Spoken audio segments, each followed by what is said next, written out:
há pessoas que não conhecem. Não. Atualmente sou técnico numa cooperativa, já trabalhei na parte de consultoria em empresas na parte da agricultura de precisão, já trabalhei numa empresa de tratores também na área da agricultura de precisão. E hoje eu vou falar um bocadinho sobre a parte dos SIGs, um bocadinho as bases dos, eh, dos sistemas geográficos de coordenadas, que é importante perceber, por exemplo, antes de entrar no QGIS, que é necessário ter poucas bases para a gente perceber quando trabalha no QGIS com o sistema de SIGs, para perceber o que é como é que se pode trabalhar e quais os problemas que a gente tem e o que é que se deve perceber antes de entrar, que é para quando entrar no, hum, quando entrar no software de SIGs, perceber. Temos o que existe que é o open source, e é uma forma de começar lá, e a partir dali temos acesso a tratamento de dados de uma forma fácil. Primeiro que tudo, o que é que a gente deve pensar é como é que é o planeta Terra. O planeta Terra, quais as características dele? Em sistema geográfico, pensando geograficamente, o que é que o planeta Terra tem?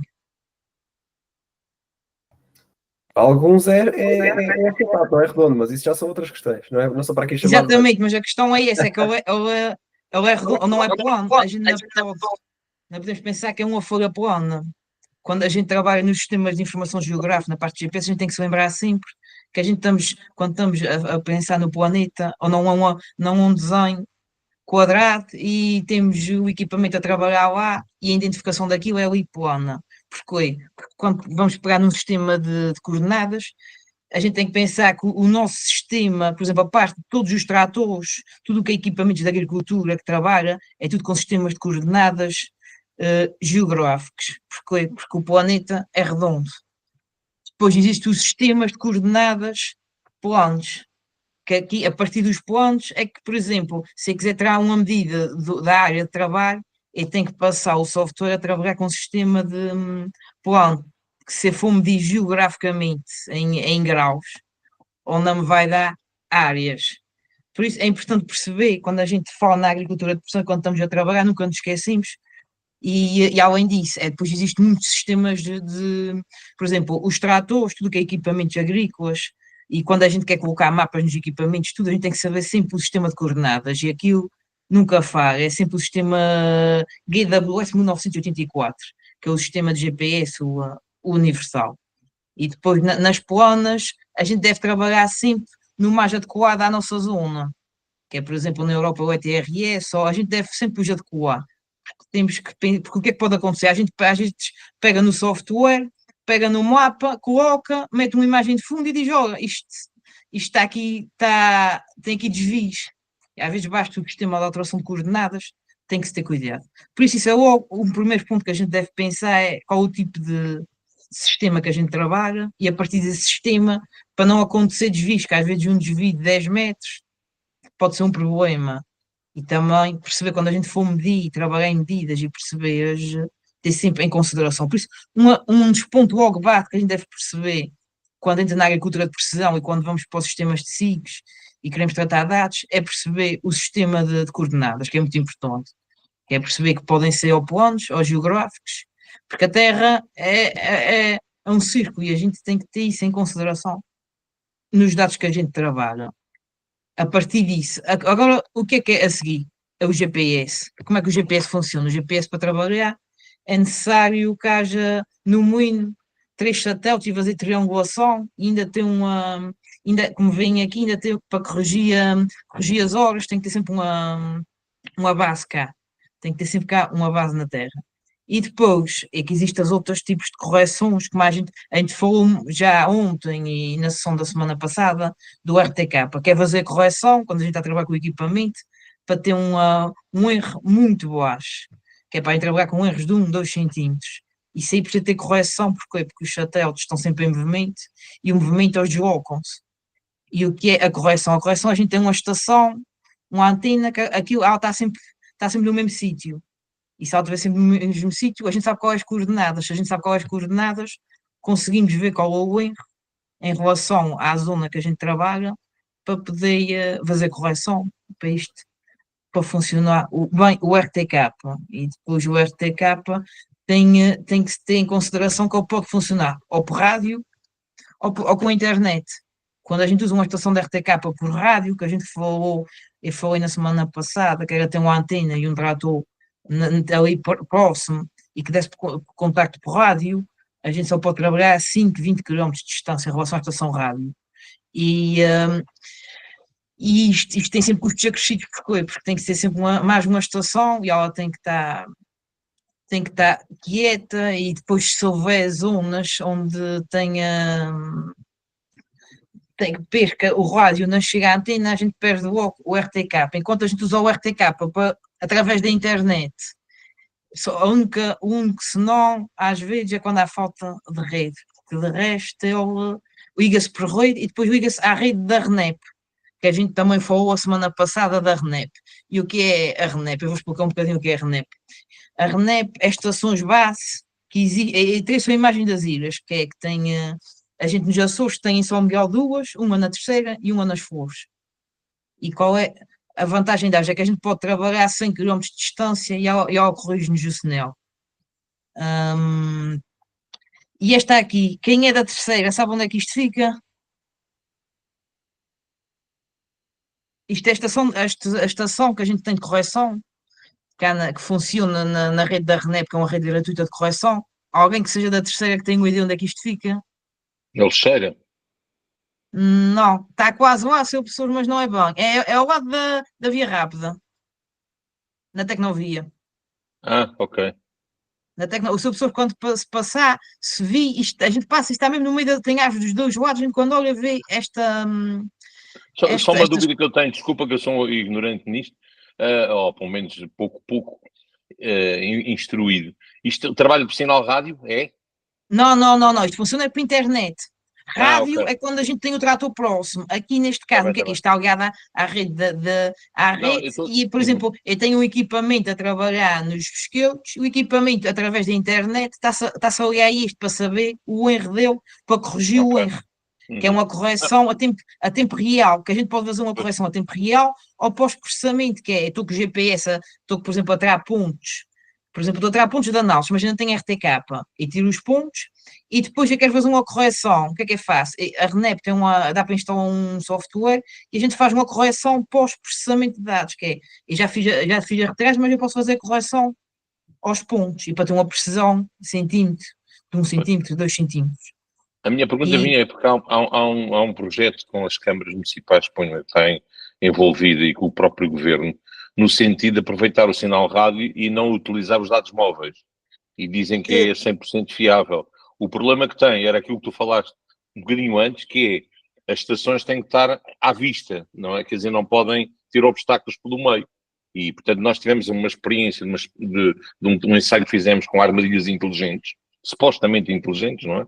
Que seriam de leitura automática e captura automática, e tivemos montes de problemas, porque de X em X metros tínhamos que pôr uns repetidores do sinal para ter viabilidade, digamos, na recolha de dados. mas valia ter certeza que, por exemplo, existe depois sistemas que funcionam sem ser necessário ter rede de internet. Também existe. Por exemplo, hoje em dia tem um sistema que aquilo, o OPSPAC, a gente pode andar com RTK sem ser necessário ter internet. Que já funciona de outra forma, o sistema que também usa os dados, mas aquilo é um sistema diferente. Não é necessário a internet. Quando é nas situações que não há rede. Quando há situações que há rede, mais vale ter rede, é um cartão. Até às vezes pode ser pré-pago com alguma que é que ainda gasta muitos dados e está sempre a fazer a correção. Também quando eu deixar de fazer correção é porque o cartão ficou sem dados. É fácil depois de saber. E o seu professor ficou esclarecido. Sim, perfeitamente.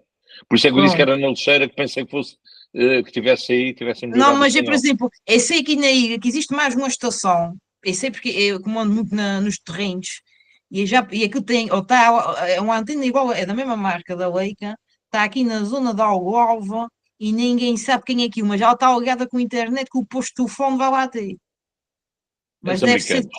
deve ser uma És americano. correção, se calhar é mosquiana, que já olhei para aí, digamos, e já perguntei ao dono dos terrenos se ele sabe, aquilo sempre teve ali, não sabe, mas a antena está sempre lá em bom estado. E se calhar deve ser os mosquianos, porque ela ainda está no nosso sistema da RNEP. Por acaso eu já olhei muito para ela, que lá de vez em quando passo lá, e nunca percebi aquilo, mas também dava para melhorar, que assim a gente podia ter mais um ponto aqui, mas na nossa, aqui é suficiente o que a gente tem. A gente já tem aqui nos Açores temos já 4 estações da RNEP, e a RNEP tem uma vantagem, que por enquanto ainda é gratuito. Aquilo Ok. basta se inscrever, vocês escrevem no Google RNEP, inscrevem-se lá, pedem acesso para o que é que vão fazer, e hoje depois envia-vos uns códigos de entradas, que aquilo tem que se ter a porta de entrada, que até a porta de entrada pode ser automática, quando é no continente pode-se trabalhar automático, porque a gente pode usar uma estação de repente de Lisboa e um dia a seguir estamos em Santarém e usar de Santarém de forma automática, ou então usamos a que a gente sabe da terceira, que nós damos acesso de uma porta e a gente escreve lá consoante a nossa, e dão-nos também um código e uma password para a gente entrar com o nosso user. Mas é gratuito, não se paga nada, enquanto for gratuito, podemos aproveitar. Essa antena, se tu faz lá, é tu experimentares a tirá-la. Quando fores tirar, descobres logo quem é. Eu por acaso já pensei, olha, eu vou levá-la para casa para fazer a correção. Primeiro que depois vão vir a casa buscar. Mas ninguém sabe quem é aquilo. Mas temos mais uma, mas eu sei que mais uma estação base a gente tem cá na ilha. Quem é? Não faço a mínima. E se Ok. calhar Obrigado. pode haver mais alguma. E depois, já os também estão relacionados aqui, este diagrama, que a nossa é através de parceiros. E depois, as que são mesmo da RNEP, que são gratuitas aqui em São Miguel, existe uma, e também nas Flores, e depois tem uma privada. Dá depois as constelações que a gente pode usar, porque a gente tem o GPS, temos o GLONASS, temos o Galileu, e temos o... este aqui está-me a faltar um nome. Este agora não me vem. O que é que torna? Torna muito mais preciso, mas com a correção, aquilo, 2 centímetros, não há grande influências. E com isso, o que é que também que percebam? É parte do GPS, quando se fala no GPS de um trator, o que é que é? Temos lá uma antena, no caso se tiver RTK, o que é que acontece? Quase todos os tratores quando têm RTK, é fácil de saber, eles têm sempre umas antenas pretas, que é para meter o cartão de internet para dar os dados móveis à antena. É quase todas as marcas têm, à exceção de algumas, que até dá para ligar por Wi-Fi, até o telemóvel pode dar hotspot, mas são poucos. É a antena, é usar o volante, que pode ser um volante elétrico que é colocado, ou pode ser um sistema que o trator já vem equipado de fábrica e usa os eletroválvulas próprias para regular as rodas. E às vezes alguns sistemas usam sensores na roda, que é para o sistema saber a direção do volante, para onde é que está inclinada. Para onde é que está a vereda? Inclinada não, para onde é que ela está é vereda. Para depois poder fazer o controle do sistema. Aqui nessa parte, alguém que tem dúvidas, que a gente tem falado disto, e às vezes as pessoas podiam ter assim, ter algumas questões de como é que isso funciona.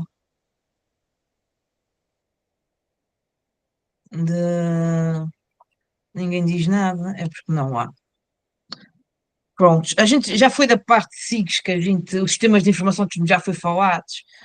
Ontem o professor Ricardo Braga falou muito sobre isso, que a gente tem muita informação. A gente, se tiver a máquina que faz-nos a colheita, a gente começa logo num ciclo na agricultura de tratamento de dados. Começamos a ter colheitas, começamos a processar. Depois, se a gente tiver o sistema de fertilização, depois tiver o sistema de sementeira, depois tudo, quando a gente usa o sistema todo, começamos a ter o sistema de SIGs.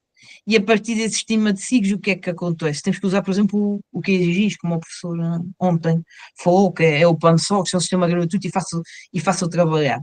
Só que é importante a gente perceber uma coisa quando trabalha os dados, é saber identificar a diferença entre um ficheiro raster e um vetor. O que é que vocês acham que é a diferença entre um vetor e um raster? O que é que diferencia um dado, ser um vetor ou ser um raster? O vetor dá a posição exata e o outro dá um intervalo. Uh, Não. Não, é bem isso, que posso ter um vetor porque um vetor pode ser um ponto. Eu posso ter um vetor com um ponto e posso ter um raster também do tamanho de um ponto. E posso ter um vetor que é um polígono. A gente na agricultura de precisão, o que é que trabalha? Na parte de vetores, trabalhamos é com ou polígonos ou pontos. Porque é que vamos trabalhar só com pontos, por exemplo? Por exemplo, eu tenho um semeador que vai a fazer sementeira. Eu quero ir buscar os dados dele. O que é ideal? É ser um ponto ou um polígono? Um ponto tem mais precisão. Exatamente, é o ponto. Que o ponto não ocorre problemas que às vezes não tem RTK ou tem sobreposições e os polígonos sobrepõem. E depois como é que a gente trabalha os dados? Os dados que estão sobrepostos. E torna muito mais fácil a interpolação de dados usar pontos no pós-processamento. Mas quando a gente envia dados de um semeador fazer uma prescrição de sementeira, tem que ser em polígonos. Pode ser em polígonos ou pode ser também em rasters. A gente, quando fala em polígonos, é sempre quando a gente fala em shapefiles, que o professor Ricardo Braga falou ontem. Polígonos é sempre as máquinas leem é shapefile, que é o formato em si que o equipamento lê. E o equipamento vai ler sempre. Eu acho que vai ler em que sistema? Geográficos ou planos?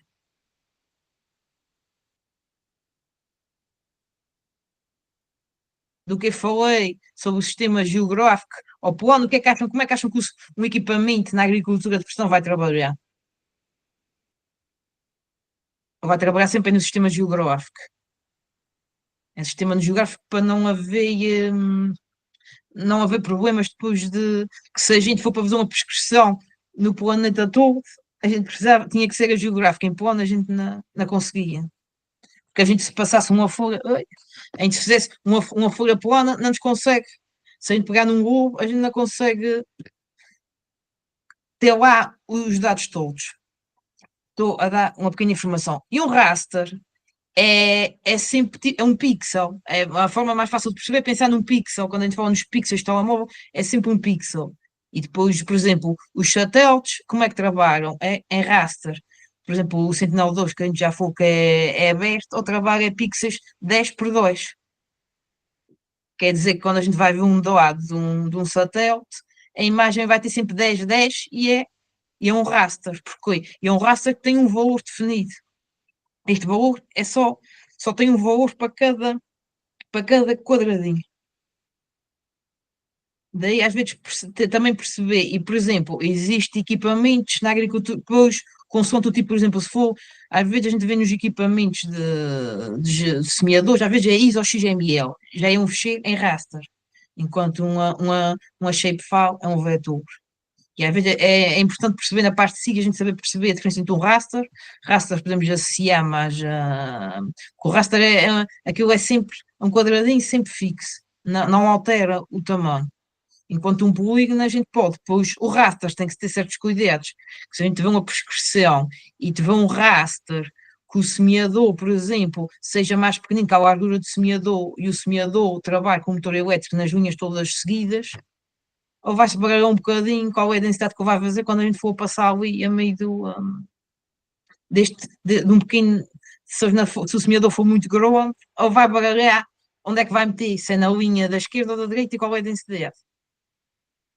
E a mesma coisa o polígono também é, se a gente fizer polígonos muito pequeninos, o semeador vai a passar e vai-se descontrolar-se. Por isso a gente tem que sempre ter em consideração quando fazemos polígonos para as máquinas e o tamanho delas. Que tem que haver para ser viável o equipamento de trabalhar. Daqui, alguém perceberam? Têm Qual é o dúvidas? compromisso? Qual é o compromisso, então? Qual é, digamos, a situação ideal? É um compromisso entre os dois? Cada situação é uma situação, e por isso a gente. O que eu quero dizer com isso é que há situações e situações, isso não é uma receita. Na agricultura não há receitas certas, mesmo na agricultura de precisão não há.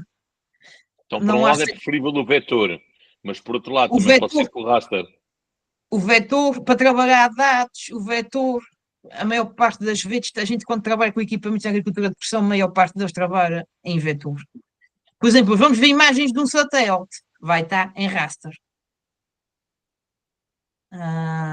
tem essa. Eu só quero deixar só para ficarem a perceber que isto depois é uma questão de prática quando se trabalha, é que se começa. Mas é importante perceber quando a gente fala de mapas e SIGs, perceber um bocadinho a informação do que é que se está a trabalhar. Porque ontem o professor Ricardo Braga falou sobre o vetor e raster e eu percebi que se calhar vocês iam-se ficar um bocadinho sem perceber o que é, e assim ficam com as bases.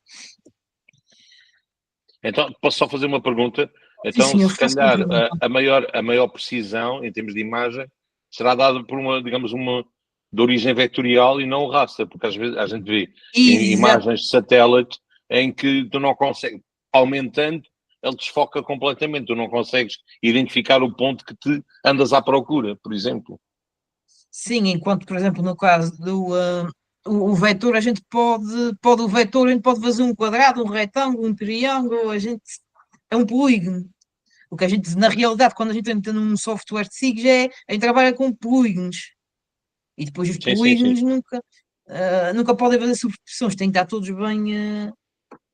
bem fechados. Tem que estar todos bem operacionais. Prontos. Mais alguma dúvida?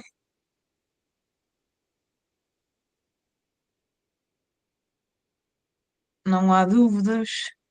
Então, vou passar para o seguinte. O seguinte, o que eu quero falar um bocadinho é sobre quando a gente faz superposição de mapas.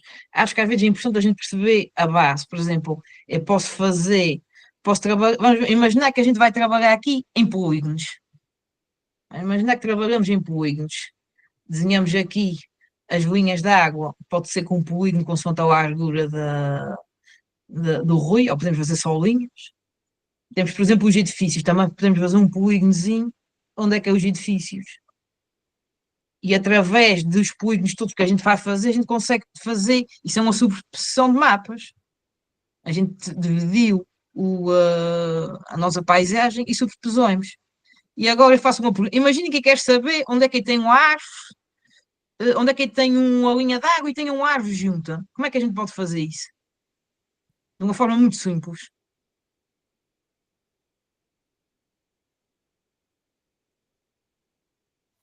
É escolher só duas camadas, a das árvores e das águas.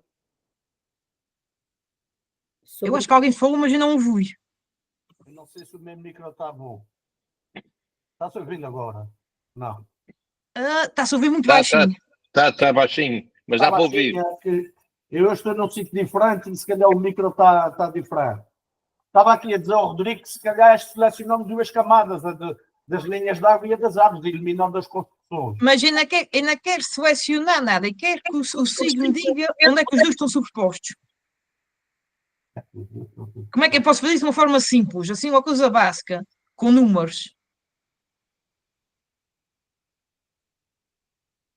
A gente pode fazer, vou-vos dar um exemplo que se pode fazer no sistema de signos. Eu posso dizer que isto está sempre associado a 1. Imaginemos que isto é 1, 2, 3, 4. E multiplicamos um com o outro. Vai dar sempre 1 vezes 3. Então, só aqui, quando der 3, a gente sabe que está sobreposto as árvores e isto, porque eu nunca. É 1 que vai dar 1, vai dar 3, é só este. É só esta superposição. Estou-vos a dar um exemplo assim fácil e prático. Quando pegar num sistema de SIGs e quiser fazer uma superposição de dados e saber onde é que os dados batem. Perceberam assim uma forma simples, só introdutória.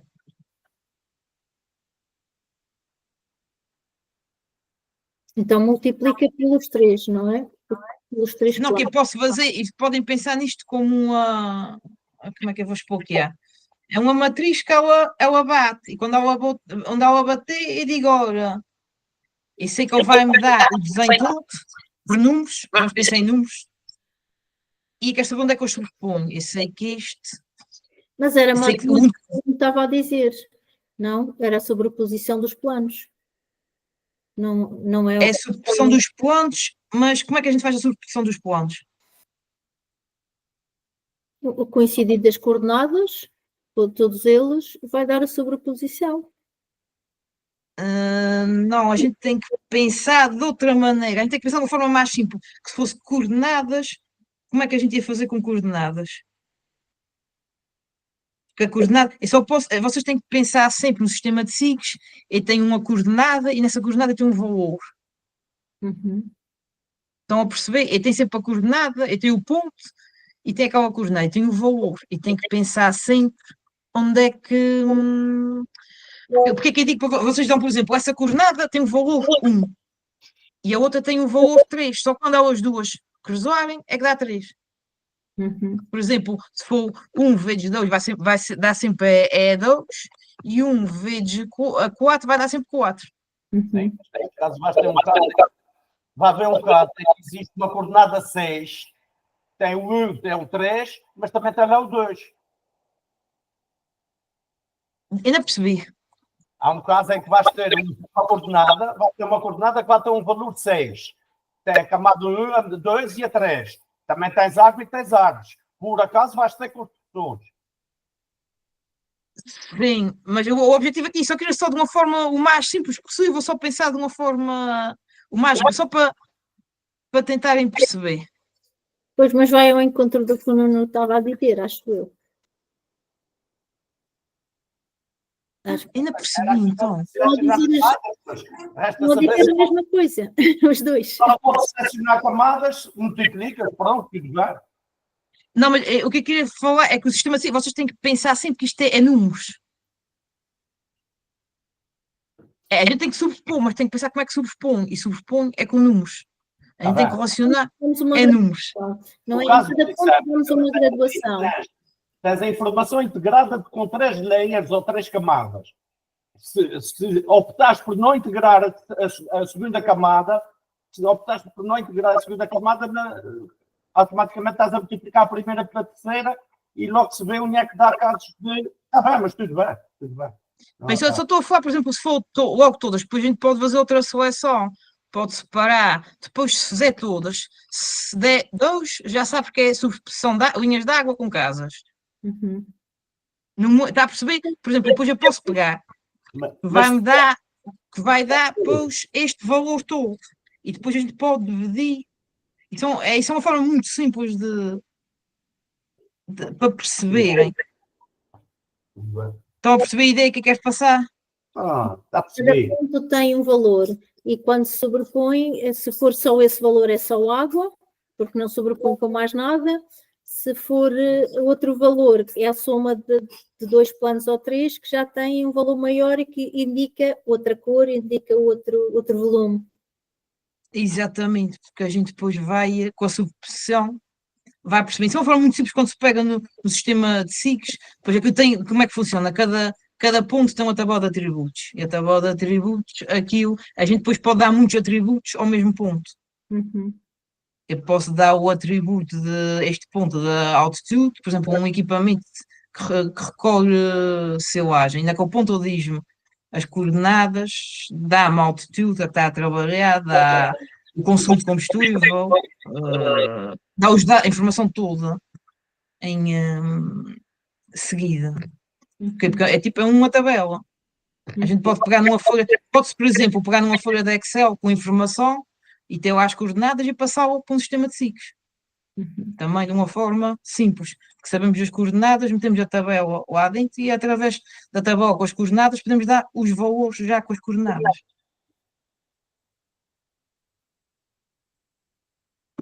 Estão mais ou menos percebidos? Sim. Ok.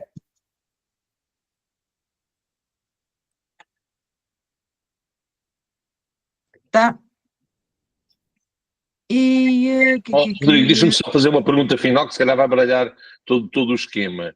Mas tu podes selecionar os layers, não podes? Em termos de a gente pode selecionar os que a gente quer, mas o que eu queria era só para entenderem ok. É só uma pequena. É que o Nuno tinha razão naquilo que disse, quando disse que podia, digamos, selecionar, e a Emília também disse que podia selecionar aquela camada que lhe interessa, não é? Eu posso chegar ali, é tal e qual como a gente fazer um mapa e veres, podes ver, como é que é dizer, as estradas, o mapa das estradas, ou então o mapa do terreno, ou podes juntar os dois, sobrepor os dois. No fundo é isso que tu estás a explicar, certo? É isso que eu quero, é isso que eu quero explicar, o que eu quero é para a gente não selecionar nada, para a gente conseguir ir buscar a informação sem precisar de selecionar. Quer fazer o cruzamento, depois para a gente saber. Imaginem que a gente tem aqui muita informação. Em vez de cruzar só duas coisas, cruzávamos 4, 5 diferentes. Aí era só, eu só queria dar uma pequena introdução, mas era de forma a usar tudo, sem entrar nada. Se disser que depois queria o cruzamento de árvores com casa e a linha d'água, ficava 3. E a gente automaticamente podia fazer polígonos das zonas. Eu podia fazer um polígono só das zonas onde está a cruzar, ou posso fazer polígonos das zonas separadas. E assim conseguimos ter polígonos dos cruzamentos. Será que eu estou-me a fazer entender?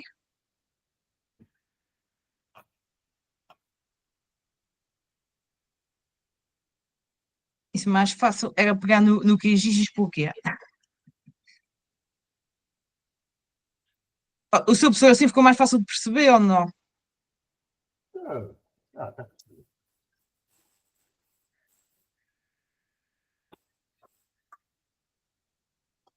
Estão a perceber? Não estão?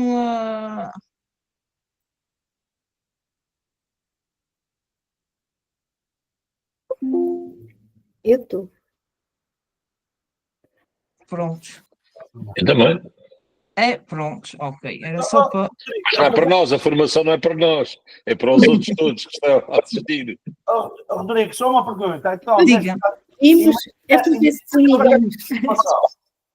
Imagina que eu mandava fazer umas análises de solos, daquelas à moda antiga, uma covinha aqui, uma covinha ali, de 3 ou 4 pontos da minha parcela, podia, nos tais pontos, na matriz que referiste, podia dizer, acrescentar um atributo a dizer que aquele ponto tinha um pH sem acidez, matéria orgânica, e isso podia passar para aí para os teus dados, não é? Exatamente, podia pegar nesse dado e passar, depois tinha que saber os pontos, as coordenadas do GPS, e depois a partir desses dados, depois pode interpolar, depois podia fazer uma interpolação de dados, para fazer um mapa contínuo, para ter informação contínua. Ok, obrigado. Prontos. Mais alguma questão? Não estejam inibidos, façam perguntas. Eu gosto. Prontos, então eu vou passar à frente. A malta tem que participar mais. Quer dizer, vá. Também tem muita pressão que eu também não vou projetar a malta, não é? Exatamente. Por exemplo, olha, eu vou-vos mostrar aqui um dado de um processamento de um semeador pós-sementeira, que disse aqui era densidades variáveis e ele dá para ver as magas e as densidades. Por exemplo, aqui era rondar os 90, 95, houve aqui zonas que até foi acima. Isto como é que está? Isto está em polígono ou em raster? Em polígono. Exatamente, ou está em polígono, porque não é tudo do mesmo tamanho, mas só que tem um problema. Por exemplo, este equipamento tinha um grave problema no pós-processamento, é que tinha polígonos sobrepostos. Quando tem polígonos sobrepostos depois em si, é difícil depois identificar qual é o dado que se vai trabalhar. E isso aconteceu um bocadinho, porque eu começava a cruzar os polígonos e depois era um senão do sistema de trabalhar por pontos. Se trabalhasse por pontos não acontecia isto. Mas não pode pedir só para mostrar a percentagem de 0 a 85 e depois fazer outro mapa só entre 85 e 90, onde só aparecia. Dá para fazer isso. Depois dá para fazer isso, depois a gente é que seleciona a informação que quer, a gente é que vai selecionando se quiser usava só um.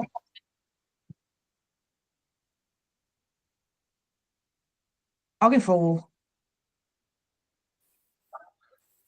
Não, penso que não, Rodrigo. Não? Ok. Depois dava para a gente selecionar, se queria só saber de uma densidade, onde é que ele fez, qual foi as zonas, a gente podia era só carregar e desligar. E dá para trabalhar. Só que o problema que eu queria demonstrar é que às vezes os equipamentos são muito bonitos de trabalhar, mas depois queremos trabalhar os dados brutos e perceber o que é que aconteceu, e a máquina depois dificulta isso. Foi muito, por exemplo, neste caso foi muito difícil depois conseguir passar os dados para se poder, porque a gente tinha que passar isso para pontos, que é o ideal. E quando se sobrepunham os polígonos era muito difícil, porque o equipamento tinha RTK, mas mesmo assim bastava às vezes 1 cm ou 2, ou sobrepunham e tornava o sistema um bocadinho complexo. Agora, eu vou-vos mostrar. Rodrigo, só uma questão. Diga. Quando adquirimos um equipamento destes, o que é que temos de ter em atenção na sua seleção para a compra? Já vi que assim, se o equipamento trabalha com polígonos, já reparei que há um problema, provavelmente todos eles fazem a sobreposição e depois torna mais difícil trabalhar os dados. Correto? Correto. Ou trabalhamos por pontos, por rasters, e aí evitamos a sobreposição, ou então, como a Emília diz, temos que pedir primeiro uma parte e depois a outra para excluirmos o que tem erro. Portanto, nós quando teremos de tomar a decisão de adquirir um equipamento destes, quais são as principais características que temos que perguntar para sabermos se estamos a correr em erros ou não, de mais tarde vimos a ter dificuldade a trabalhar os dados. Aí o que é muito importante é o pós-venda, a quem é que se compra. O mais importante na parte da agricultura de precisão é a gente, alguém que a gente compre, saber a quem é que estamos, se a pessoa depois sabe nos dar assistência nas dificuldades. É porque se calhar isto aconteceu porque o equipamento estava mal configurado de base no ecrã. E estava a dar os dados desta forma. E se calhar, às vezes, quando as pessoas sabem o que é que estão a fazer e têm experiência, é fácil de resolver um problema. Quando não se sabe trabalhar, aquilo vai para um lado, vai para o outro, e o grande problema na agricultura de precisão, às vezes, é isso: é parte de. Uma coisa é vender um alfaia, que é só ferro e não tem sensores, nem tem eletrónica nenhum. Outra coisa é vender um alfaia que já tem sensores, já tem um GPS a dar informação, e depois a melhor forma da gente perceber isso é, antes de comprar o equipamento, dizer: olha, eu quero ver os dados do equipamento, eu quero perceber. A melhor forma é, antes de comprar, é dizer: olha, eu quero ver o que é que tem feito com o equipamento, o que é que tem sido feito, qual é o potencial. E às vezes dizem que faz uma coisa e depois na realidade ela não faz aquela magia. Ok.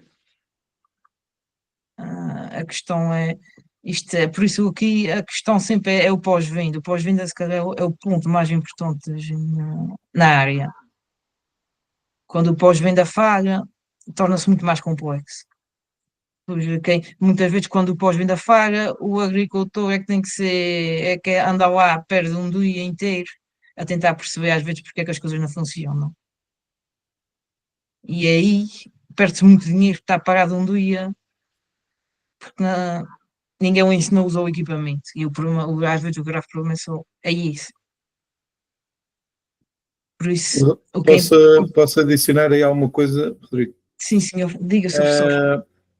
Assim, esta questão que está aqui, que estamos aqui a ver, não tem qualquer problema. Ou seja, o que é que acontece? Isto é dados de milho grão, é isso? Ou não? Não, isto é de uma sementeira de milho, Sr. Professor. Sementeira de milho, pronto.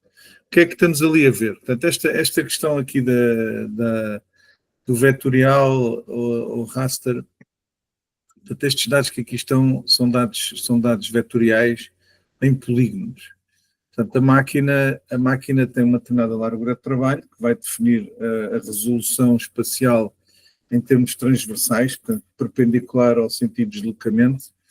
A resolução espacial é a função da largura de trabalho. Portanto, se for um semeador 4 corpos, 6 corpos, portanto, eu calculo que este seja de 4, vai-nos dar vezes 75, vai-nos dar ali a largura daquele polígono que ali vem. Cliques cá, fazendo aí zoom, ajudaram aí ao boneco. Pronto. O que aqueles polígonos que ali vêm são polígonos são esses polígonos, ou seja, portanto, é um retângulo cuja largura é a função da largura de trabalho e o comprimento é a função de um setting que se põe na máquina, de uma definição que é de quanto em quanto tempo é que nós vamos fazer uma leitura. Tipicamente, pode ser de 1 segundo em 1 segundo, 2 em 2 segundos, 3 em 3 segundos, portanto, conforme a resolução espacial que nós queremos final para o mapa. O que é que acontece? Esse tempo vezes a velocidade de trabalho vai dar o comprimento. Não é? Portanto, e é isso que vai definir. Portanto, os polígonos podem não parecer todos iguais, porque a velocidade de avanço não é constante. Portanto, é mais ou menos constante, mas tem pequenas variações. Portanto, isso é no que diz respeito. Portanto, os sensores nas máquinas funcionam.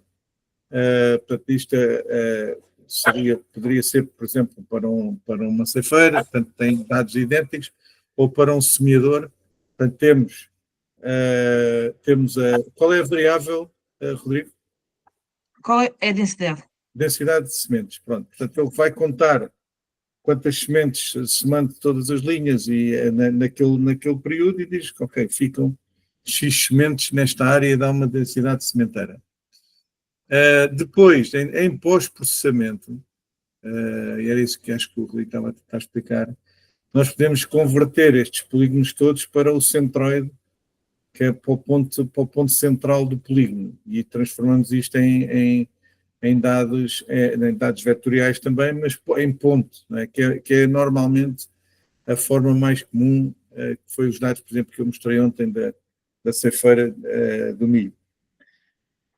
Ou seja, não há qualquer questão de eles estarem aqui sobrepostos, é só uma questão tem só a ver com, quer dizer, depois, por exemplo, se o operador andou para trás e para a frente com o semeador, isso pode dar depois sobreposições, mas depois há uma tarefa muito importante no uso destes dados, que é a filtragem dos dados. Portanto, os dados vêm em bruto do equipamento e nós depois, as aplicações das empresas ajudam-nos a filtrar, por exemplo, momentos em que o dado foi registado, mas o semeador não estava a semear, eles podem aparecer ali como densidade zero, e na realidade é um dado fictício. E, portanto, o que é importante aqui reter é o seguinte, é que os dados em bruto que saem da máquina têm que ser filtrados e têm que ser tratados. Como é que isso acontece na prática? Ou o próprio, na exploração, tem alguém que saiba fazê-lo e usa o próprio software que vem com o equipamento, ou então exporta os dados para o QGIS e no QGIS faz essa filtragem. Okay? Pronto, e aí vai eliminando, tem a tabela de atributos dos dados e vai filtrando, dizendo dados com densidade de plantas zero, apaga. Pronto, ele vai apagando. E o que vamos fazendo vamos eliminando, e isto é normal, isto é um processo, não quer dizer que o sensor seja mau, que o monitor seja mau, é um processo normal. Para terem uma ideia, eu tenho processos de filtragem que elimina 20% a 30% dos dados. E está tudo bem, é normal. Okay? Quanto melhor e mais preparado, quanto melhor o operador e mais preparado for a operação, mais limpos vêm os dados do monitor. Okay? Esse é o ponto número 1. Ponto número 2, a questão do António de quais são os cuidados que temos a ter. No caso do semeador, assim, a escolha também não é grande, ok? Portanto, ainda não estamos na fase em que, ok, temos 30 opções e qual é o critério? Infelizmente, ainda não estamos nessa. Nos semeadores, então, ainda menos. Nas máquinas de colher, por exemplo, para milho de silagem,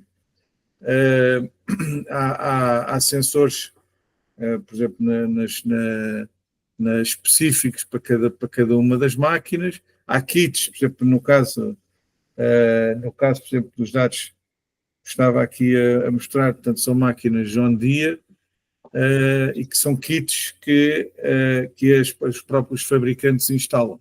Tá bem? Nas ceifeiras debulhadoras para grão, aí já o mercado é mais livre, porque há 30 anos que existem estes sensores e ou temos o sensor instalado de fábrica ou montamos nós o kit em cima da ceifeira. Portanto, temos a ceifeira, já fizemos isso, ceifeiras com 30 anos, em que montamos kits em cima. Não é? Há marcas no mercado já com esses kits de instalação. Não é uma instalação, digamos, que possa ser feita por qualquer pessoa, não é? Portanto, tem ali alguma necessidade de abrir chapa, meter sensores, etc., calibrar os sensores, mas existem já prestadores que fazem essa instalação. Tá bem? Portanto, em relação às metodologias de sensorização nos cortadores picadores, ela é muito restrita, portanto, também tem só a ver com o fluxo de material no picador e, portanto, com a distância na abertura de recepção do material. Nas ceifeiras molhadoras já há mais diversidade, células fotoelétricas, chapas de sensores de impacto que medem a força de impacto do grão no elevador do grão. Portanto, já há várias metodologias. Qual é que funciona melhor e pior?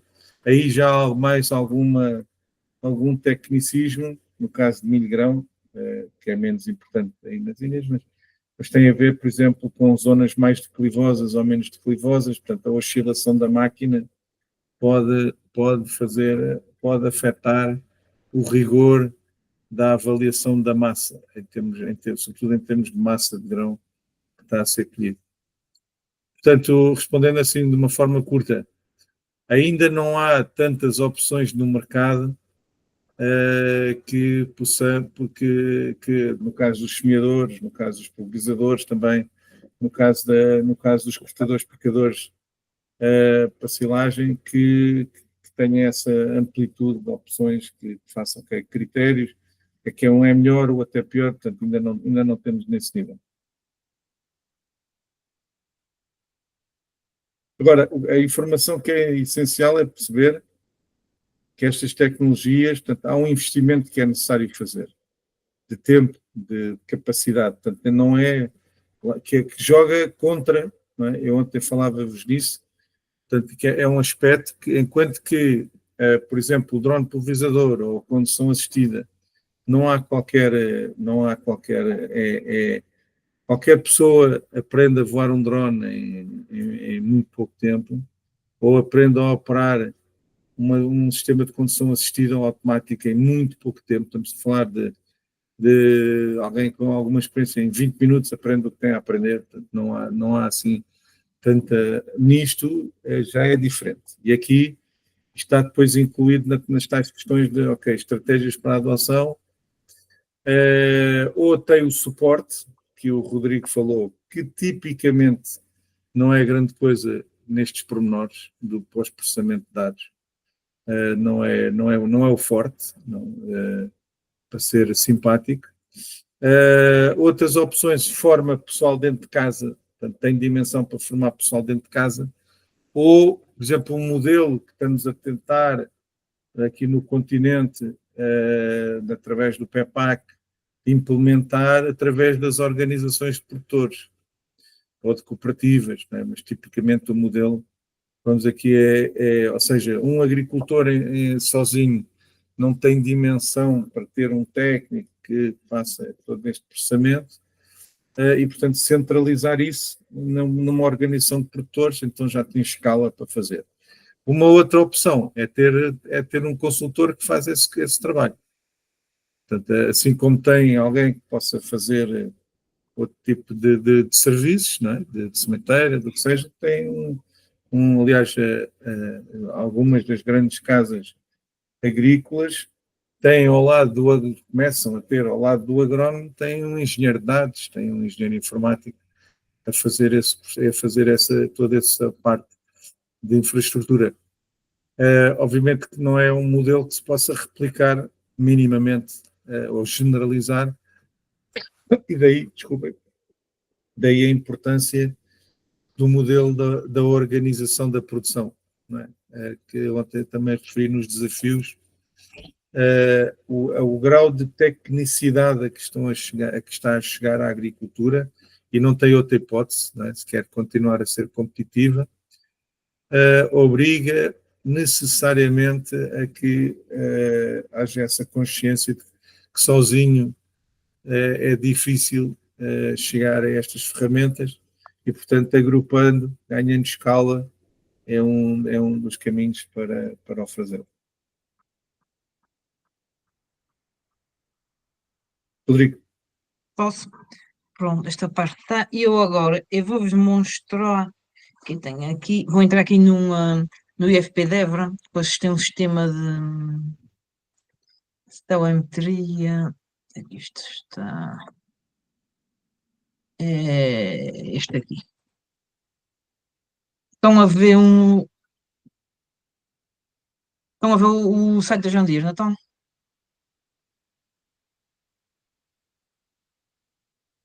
Sim, mas tem uma parte sobreposta. Já. Estamos a ver. Ok, era a parte que eu estava a ver, que aparecia a imagem. Ok, pronto. O seu professor Ricardo Braga ontem falou da parte da telemetria dos equipamentos.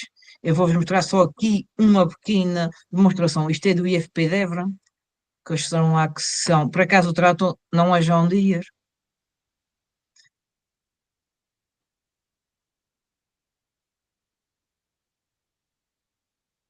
Está a carregar devagarinho. Pronto, o trator está em Évora, e qual é a grande. Neste caso, esse trator, como era de outra marca, não dá informação de estoque que devia dar de um equipamento.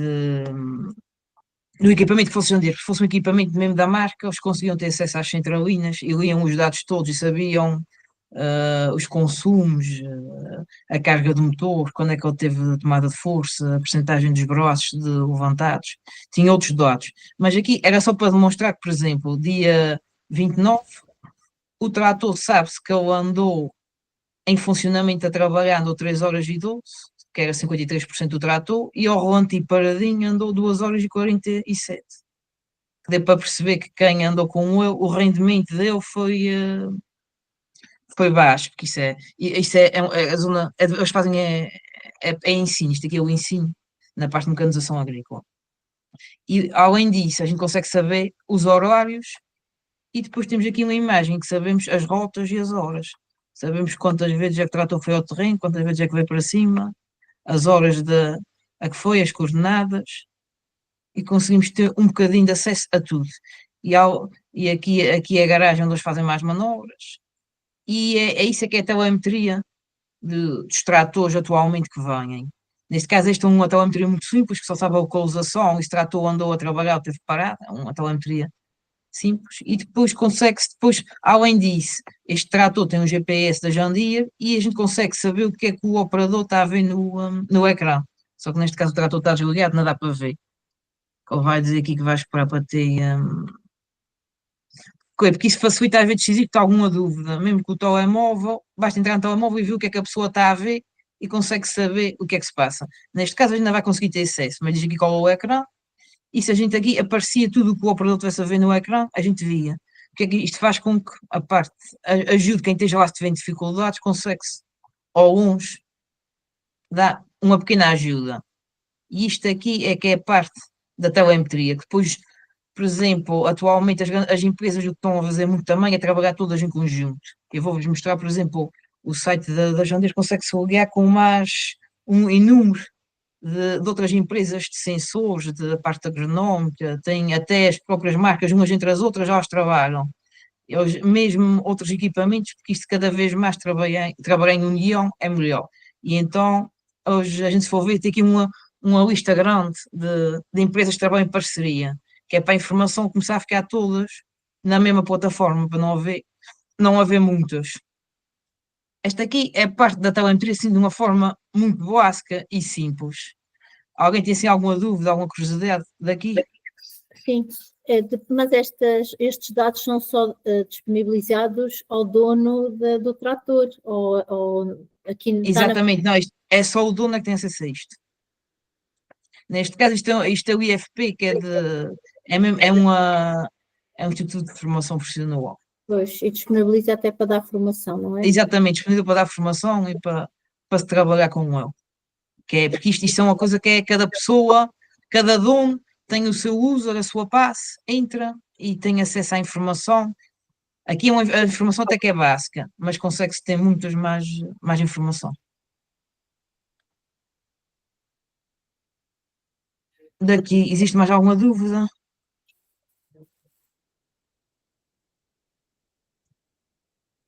Não existe, prontos. Agora, o que eu vou mostrar é na parte também da Jandir, como é que funciona a parte do GPS. Trator, eu vou meter aqui um semeador. Pode ser. Porque a Jandir oferece isso é qualquer pessoa pode ter acesso a isso. O que é isto? Isto é o ecrã do GPS da Jandir e aqui consegue-se fazer o treino de uma pessoa sem precisar estar no trator. Tenho que só ter isto aqui, que é só para perceberem um bocadinho como é que funciona um GPS e o custo de secções também, como é que atuam. Ainda está a carregar, demora um bocadinho a carregar.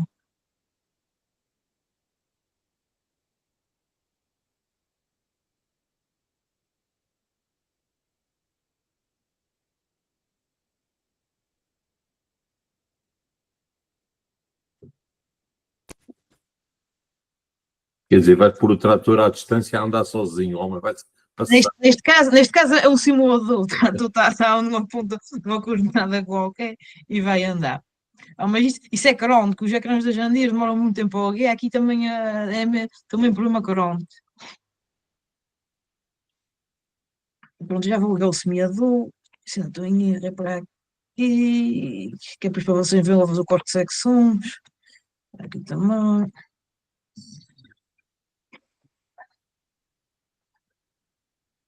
Para aqui,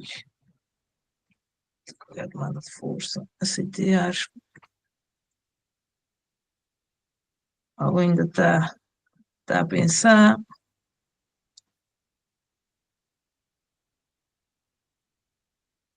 Pronto, já temos acesso. Vou precisar disto aqui. Portanto, aqui vocês é um ecrã, tem que ser este aqui. Vou começar pelo mais básico, que é o autoguiado, que é como é que um trator se conduz sozinho. É muito simples, a gente mete o trator a andar, pronto, vamos ter aqui a andar a 3 milhas e quer que ele se comece a conduzir sozinho. Então vou aqui ao botãozinho, carrego. Eu ainda estou a querer andar muito depressa.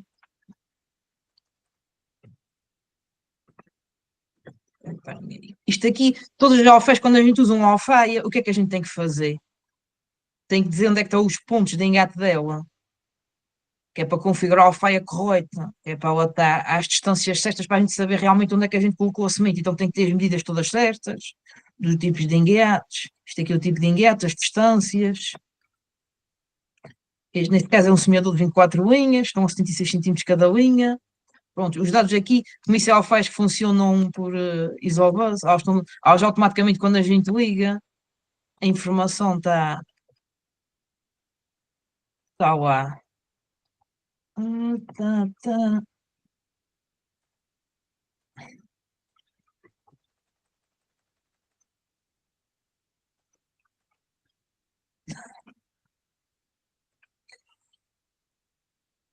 Agora deixa-me faltar aqui fazer qualquer coisa. Aqui está.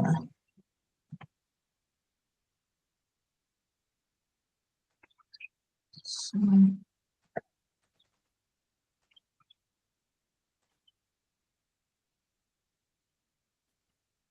O que é que eu não quero agora dar? E depois eu faço isto então. Pronto, eu estava aqui com o semeador engatado. Eu meto o trator a andar. E como é que funciona o sistema de autoguiado? É só carregar e ele automaticamente já se ligou. Ou já está a trabalhar.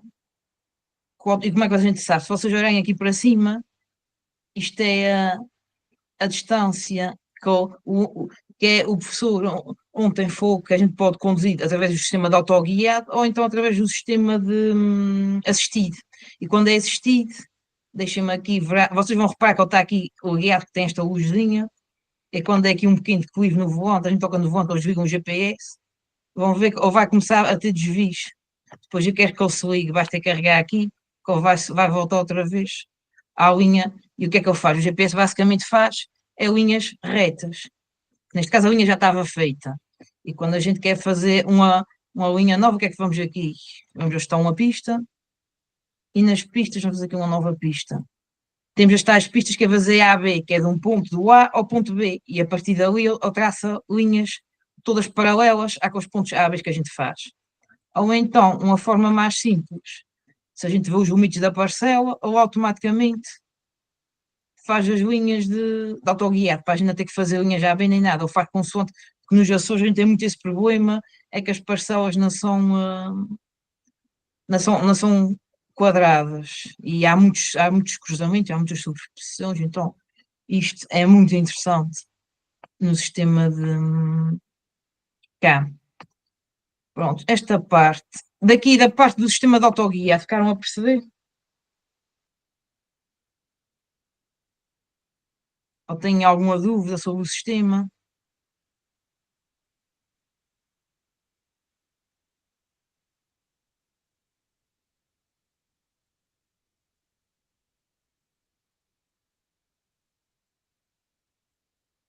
Estão-me a ouvir?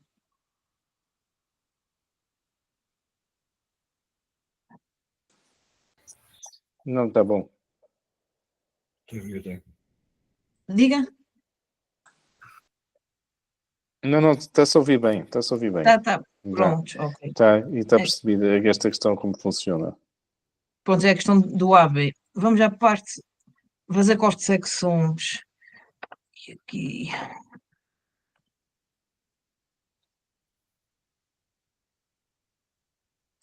Aquilo que há.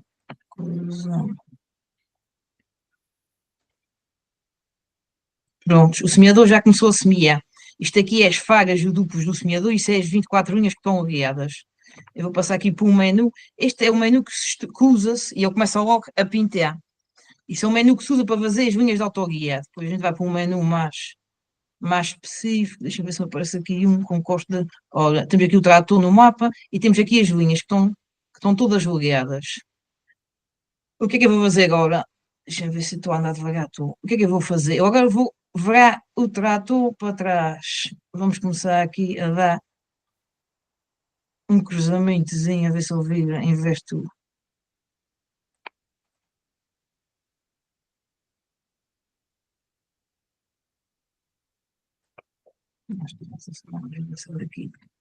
Se vocês repararem, as linhas de autoguiado, elas depois começam a mudar de cor para onde é que o trator é para entrar.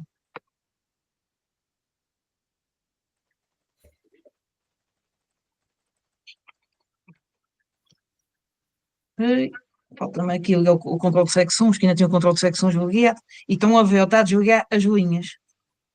Estão a ver? Eu, à medida que eu vou chegando, isto aqui, as linhas que estão ligadas está a verde. E as que ele vai, neste caso, ele está aqui a cruzar e vai desligando as linhas. E à medida que eu vou afastando, ele vai ligando. Traz a vantagem da poupança das sementes, ou no caso, se fosse fertilizantes, ou na parte dos herbicidas, a poupança e não haver substituições. Deixem-me ver se eu vos mostro mais uma vez. E quando a gente cruza, ou desliga-se todo. Deixem-me ver se eu consigo cruzá-lo. Embora tenha Já condução autónoma, tem que ir lá algum trabalhador sentado no trator? tem que ir sempre sentado. Tem. Por isso, o Rodrigo Isso, programa isto à distância. E depois tem para qualquer ajuste, é isso? Não, por exemplo, isto é um simulador. Por exemplo, o que eu vos falei de. Deixa-me parar isso. O que eu falei sobre aquilo de ter acesso ao ecrã, ainda consigo mexer no ecrã do operador. Ah. Eu estou ao longe, mas eu só posso ver o ecrã, ainda posso mexer no ecrã. Uhum. É um sistema de segurança que o operador pode estar, porque há tratores que a gente pode mexer nas calibrações do trator no ecrã. E então o sistema de segurança aqui é posso estar ao telefone com ele e dizer, olha, vai carregar aqui no botão do lado esquerdo inferior. E assim, Vai dando para não orientação. haver, Tá bom. que Mas, é um sistema de segurança. Emílio, existe tecnologia para fazer isso, para estar, estando totalmente à distância, fazer a condução da máquina. Acho que já tínhamos falado isso no primeiro dia. Uhum. Legalmente é que há aí uma barreira, não é? Portanto, o operador Tem que lá estar sempre alguém. tem que lá estar sempre alguém no cabine. Pois. Mas é Mas possível com estes sistemas fazer, ou por exemplo, estar numa torre de controle, por exemplo, no centro de operações de uma exploração e ter máquinas em modo autónomo a trabalhar e pronto, e fazer apenas vigilância dessa máquina. Isso tecnologicamente é possível. E já existe? Não, ainda não. Ou Sim, já- sim, existe. Tecnologicamente existe. Em alguns países não há essas restrições e, portanto, por exemplo, posso-vos dar conta, por exemplo, de uma empresa inicialmente israelita que agora está na Califórnia, que faz exatamente isso, ou seja, e faz isso de uma maneira muito inteligente, na minha opinião, que portanto, tem um plano de automação total das explorações agrícolas. Então, o que faz é monta equipamentos de monitorização da condução. Primeiro está em modo, o operador faz o que tem a fazer e o sistema só está a monitorizar, analisa os dados e começam a propor medidas de melhoria, de eficiência, entrada nas parcelas, o trabalho, as larguras de trabalho, a gestão das cabeceiras, portanto, começam a fazer comentários desse ponto de vista e depois, à medida que começam a ganhar conhecimento do sistema, começam então a automatizar as máquinas, portanto, aqui estes sistemas estamos a ver, é só o alinhamento que faz de modo automático. Se nós formos ao hidráulico, à direção diretamente, é possível nas cabeceiras também fazer as viragens em modo automático. E, portanto, essa empresa tem um programa para a automação total das operações com a equipe, sem mudar os tratores, nem as máquinas. Portanto, mantém-se tudo igual, apenas trabalham em cima das máquinas existentes. Portanto, isso existe, assim, e é o futuro no sentido em que é o que nós vemos também nos carros, não é? Nos Teslas da vida. Há países onde os táxis não têm pessoas lá dentro a conduzir os carros, não é? E, portanto, é uma evolução que tem que ver com o quê? Com a eficiência, com a mão de obra a escassear, etc. E, portanto, pronto, há todo um trajeto de garantia de segurança nessas operações, mas é claramente uma das linhas de futuro, de evolução dos sistemas.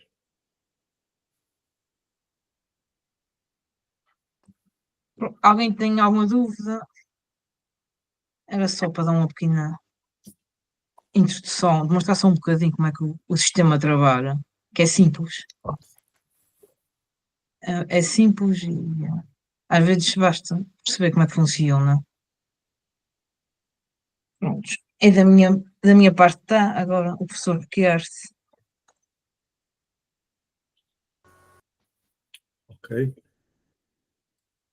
Então, obrigado, Rodrigo. Eu ia aqui pegar, ainda temos aqui meia hora, ia pegar no ponto onde deixámos ontem.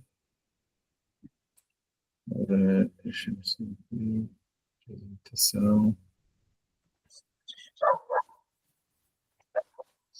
Portanto, ontem tínhamos terminado ficado aqui no slide das cartas de produtividade.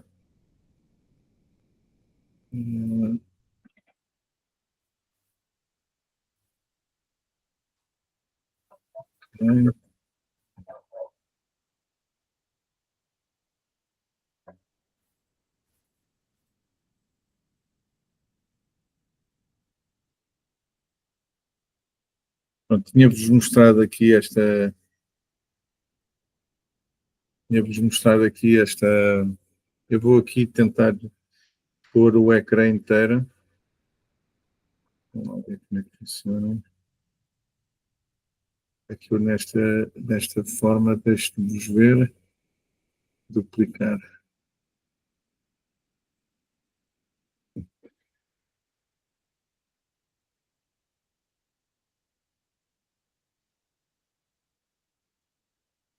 Até que é como eu estou com múltiplos ecrãs, isto fica assim meio estranho. Tem que andar aqui a desbravar, mas penso que assim conseguem ver, não é? Ou não? Bem, suficientemente bem. Pronto. Então, no seguimento do que vos estava a mostrar ontem, portanto, estávamos a falar aqui saltei aqui um bocadinho, estávamos ali a falar no ciclo da atuação e depois disse-vos que, ok, porque é que isto se justifica?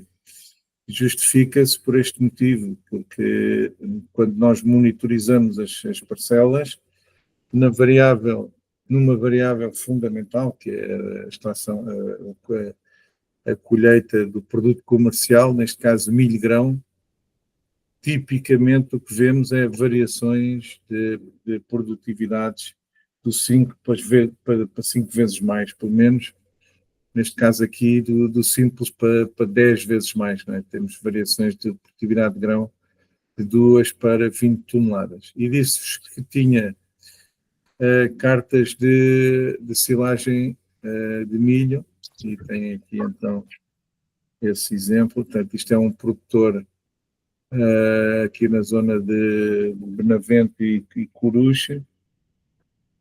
E pronto, e portanto, portanto, é uma carta já processada, portanto, já depois de feita a monitorização, portanto, eliminamos tudo o que são pontos fora da parcela, pontos em que há zero produtividade, pontos outliers que não fazem sentido. E então é possível, só para vos dar aqui portanto, isto é produtividade em verde.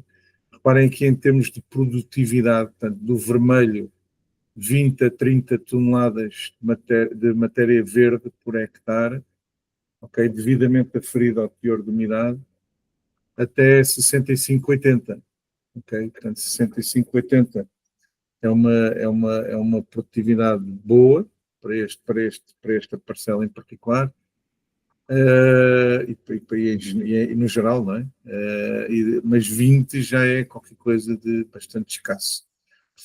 Conhecendo o terreno, conhecendo o que acontece no terreno, o que é que aconteceu aqui? Portanto, esta mancha aqui bastante significativa.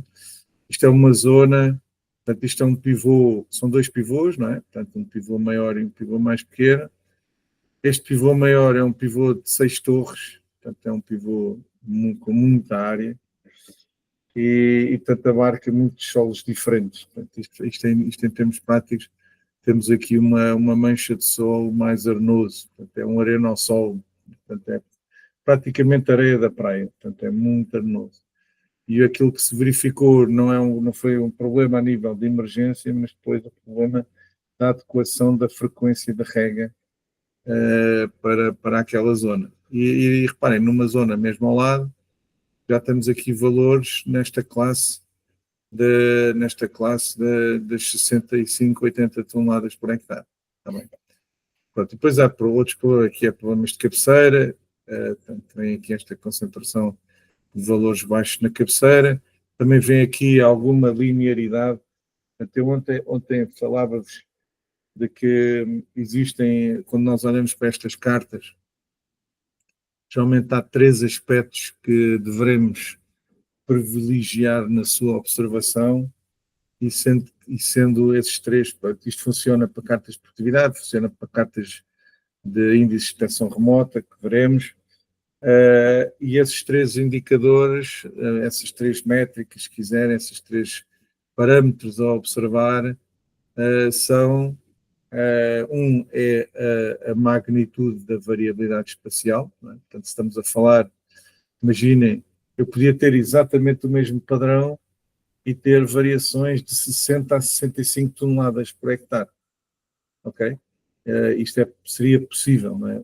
Agora, é diferente ter uma variação de 20 a 80 e ter uma variação de 65 a 60, não é? Ou de 60 a 65.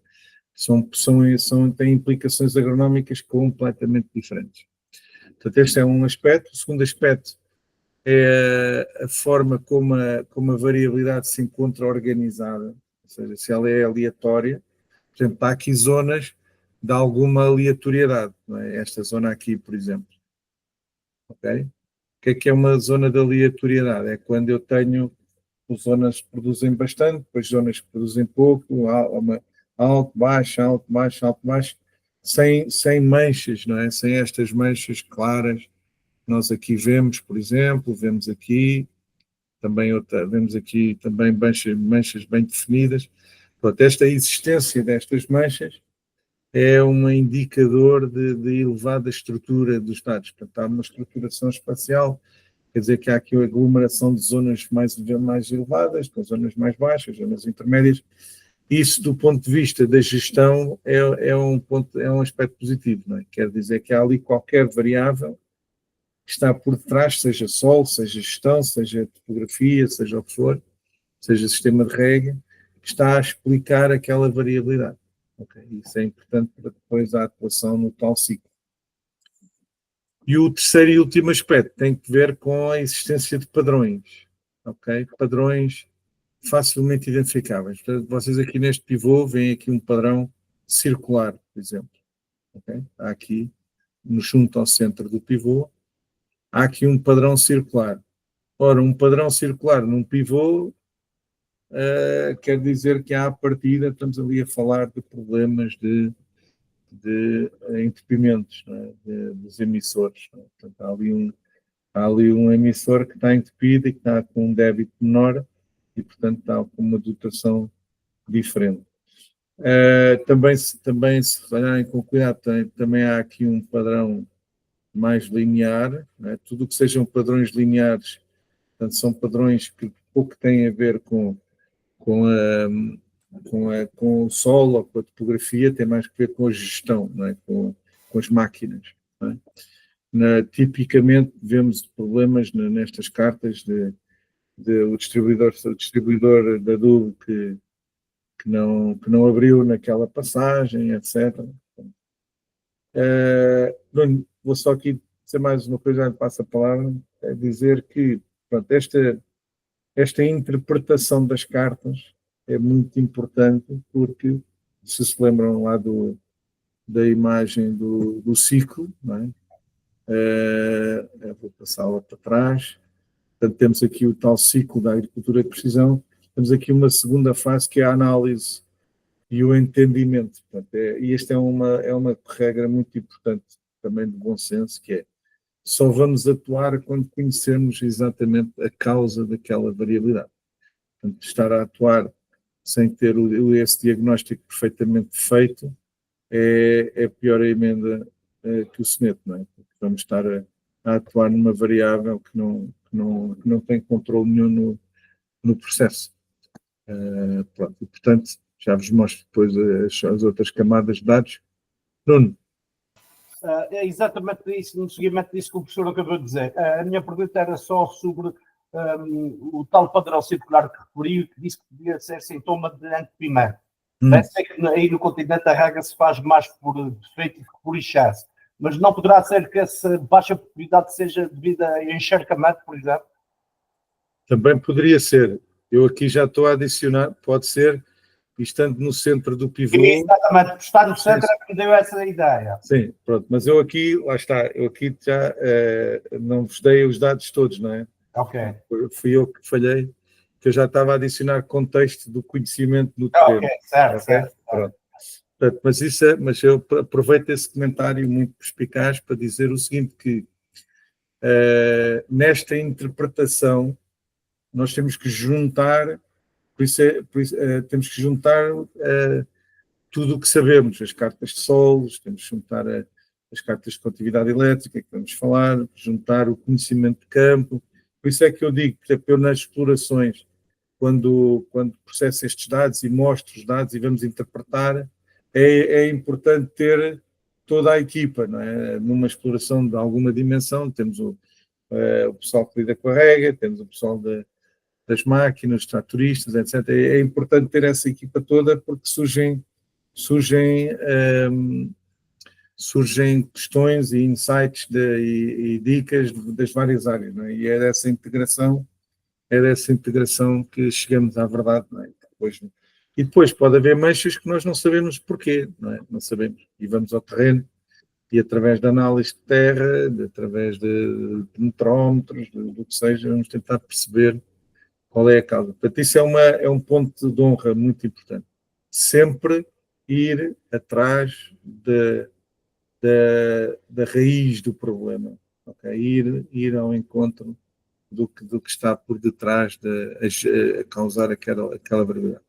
Depois aqui tem outros dados, aqui temos a matéria seca, portanto a máquina estima também, tecnologia NIR estima o teor de umidade da silagem, faz a matéria seca, portanto já isenta de variações de umidade. Aqui temos o amido, okay? Portanto portanto isto em termos percentuais. Reparem que aqui já temos uma variabilidade, a aparecer aqui padrões lineares, não é? Portanto, eu nunca poderia atribuir este padrão a uma diferença de solo. Não faz sentido, não é? Porque o solo, se conhecemos um pouco de pedologia, como é que as manchas de sol funcionam, elas não são assim lineares, não é? Isto é tipicamente qualquer coisa que foi introduzida por uma largura de trabalho. Posso ir aqui medir no SIG, não é? Medir esta largura de trabalho, tipicamente se for um múltiplo da largura de trabalho ou das máquinas de mobilização ou do distribuidor da nuvem, fundo, eu começo então aí a construir, ok, olha, foi. E às vezes esses erros até podem dar origem a novas coisas, não é? Por exemplo, dou-vos um exemplo, nos pivôs, quando nós fazemos as cartas de produtividade, e às vezes quando temos dois pivôs juntos, há uma sobreposição da dotação nas zonas de interseção, por exemplo, quando temos os expressores no final das rampas, e verificamos que nessas zonas é onde temos maior produtividade. Então isso é um indicador de quê? É um indicador de que a dotação de rega que duplica ou que tem uma sobreposição naquela zona é uma dotação mais adequada do que aquela que teríamos no resto. Portanto, no fundo, o que eu quero dizer é que há um manancial novo de conhecimento que surge por termos acesso a este tipo de dados.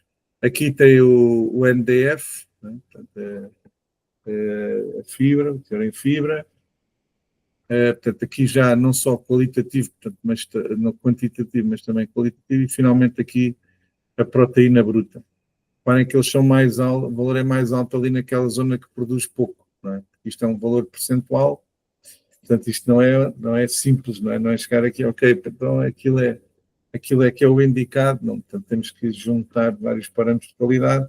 Isso no SIG também é uma possibilidade, que é nós podemos agora chegar ao SIG e dizer assim, ok, então mostra-me as zonas onde eu tenho proteína acima de 1,80%, produtividade acima de 60 toneladas, matéria seca tanto, acima de 30%, etc, etc, fazer os tais, olha, como nas redes, como na inteligência artificial, né, fazer as nossas prompts, neste caso aqui chamamos de queries, né, ou questões, aqui no SIG ele vai-me mostrar os pontos correspondentes a essas zonas e depois tirar ilações. Porquê? O que é que aconteceu naquelas zonas de bom para ter chegado àqueles resultados? E o inverso também. No fundo, um benchmarking, não é? Uma gestão comparada e isso fazer-nos melhorar enquanto produtores agrícolas. Perceber a potencialidade da parcela, etc, etc. Portanto, há múltiplas formas depois de ver. Também uma informação importante em relação às cartas de produtividade é que um ano só é pouco. não é? Portanto, há variabilidade interanual. Tipicamente, precisamos de 3, 4 anos de cartas de produtividade para começarmos a perceber onde é que são as zonas que produzem sempre bem, zonas que produzem sempre mal e zonas instáveis, que uns anos produzem bem, outros anos produzem mal. Okay? Isso é uma análise que costumamos fazer, que é importante, porque destas 3 zonas, portanto, zonas que produzem sempre, têm sempre produtividades elevadas, zonas que têm sempre produtividades baixas ou zonas instáveis, do ponto de vista da gestão, eu prefiro as zonas com alguma regularidade, com uma baixa variabilidade temporal. Ou sempre bem ou sempre mal. Porquê? Porque as instáveis, lá está, são instáveis e eu quero dizer que há ali uma drive da variabilidade que não é um fator facilmente corrigível. Não é? E dentro dos fatores facilmente corrigíveis, temos desde questão nutricional, não é? Baixos teores de nutrientes, pH de solo, drenagens, esse tipo de fatores. Situações mais complexas, temos problemas texturais, não é? Problemas texturais, como sabem, a nossa capacidade de não é economicamente viável alterar a textura. Das únicas coisas que podemos fazer é questão da matéria orgânica, não é? Portanto, tentar melhorar o teor de matéria orgânica dessas zonas. Ok, isto aqui já disse, ia saltar lá para cima, não sei se tem alguma questão em relação ali às cartas. Pronto, eu agora ia entrar aqui numa subsecção que era começando aqui pelos sensores de umidade do solo. Porquê? Porque, portanto, se nós com uma ceifeira, com uma máquina, com um semeador, temos a capacidade de ter dados sistemáticos de toda a parcela, sensores existem que, pelo seu custo, isso não é possível.